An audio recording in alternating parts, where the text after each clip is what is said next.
Only a few weeks ago, we were out driving the new DS4 E-Tense, a plug-in hybrid hatchback from the Stellantis empire. That's a company that includes brands like DS and Citroën, as well as Alfa Romeo, Fiat and Jeep, as well as Peugeot. So naturally, what we first saw as a DS is now available with a Peugeot badge on the nose, a new Peugeot badge, and soon as a Vauxhall Astra as well. So this is the new Peugeot 308 hybrid, and we're here today to find out if it should make your new company car shortlist. But before we crack on, make sure you're subscribed to the Driving Electric YouTube channel and you've hit the bell icon so you're notified when new videos go live. Fully electric versions of the DS4 and Vauxhall Astra have already been confirmed, so you don't have to be a rocket scientist to work out that a Peugeot 308 EV will arrive in time, most probably in 2024. But for now, drivers loving the look of Peugeot's new design language, who want to dip their toe into the world of electrification, have a choice of two plug-in hybrids, the 180 and the 225, those numbers referring to how much power you get. Rivals stretch far and wide, from the Seat Leon e-hybrid and latest Volkswagen Golf, to the Mercedes A250e and even the recent raft of plug-in hybrid SUVs. And there's an estate version of the 308 should you need a bit more space.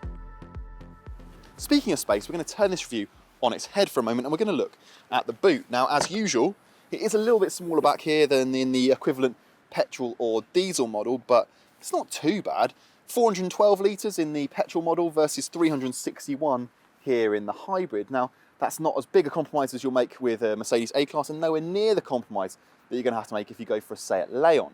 Now, with the seats down, you get 1,271 litres, and that's pretty much, give or take, the same volume difference as it is with the seats up. Crucially though, there's absolutely no underfloor storage.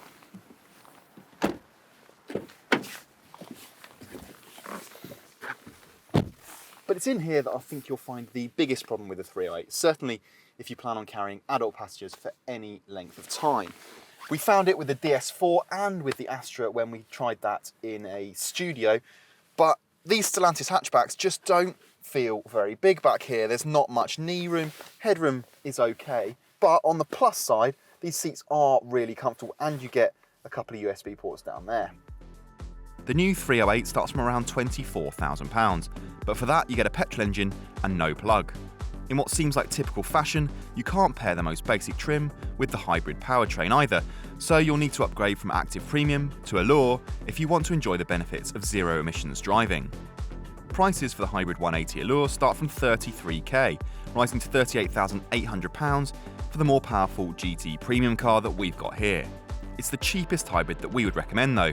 You get 17-inch wheels, automatic climate control, a reversing camera and LED lights, as well as nav, Apple CarPlay and Android Auto. Our car has all the bells and whistles, but it is pricey. As well as those two body styles and all of those trim choices, every plug-in hybrid 308 gets a 1.6 litre turbocharged petrol engine mated to an electric motor and a 12.4 kilowatt-hour battery. The only difference between the 180 and the 225 that we're driving here is a slightly more powerful petrol engine. Those really are the extent of the changes.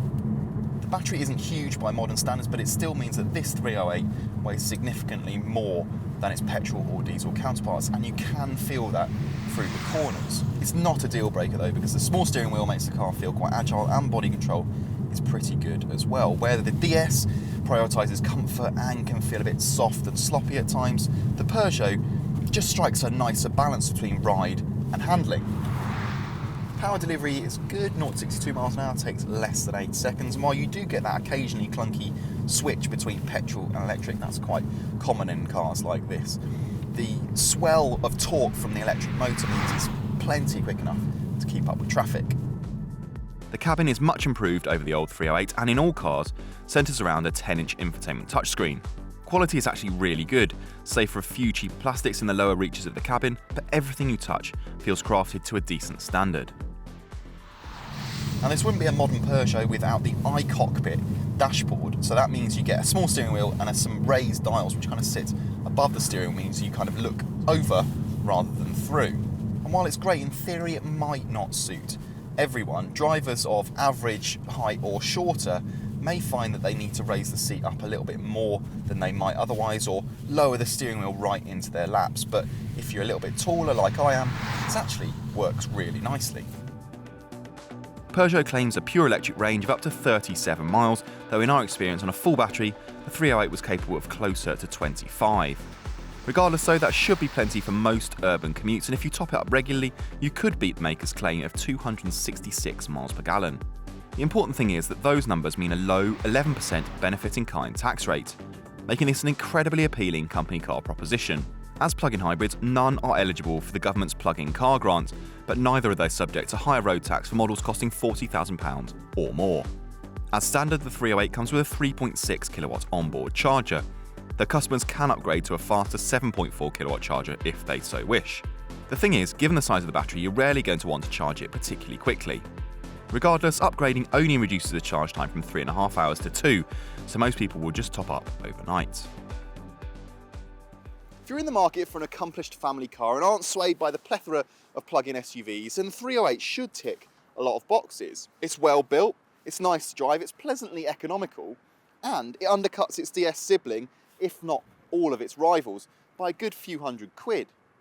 It's a shame that the hybrid systems still take up so much space, but if you're bothered by that, then there is an SW estate version that should fit the bill. So yeah, the 308 should definitely form part of your next company car shortlist.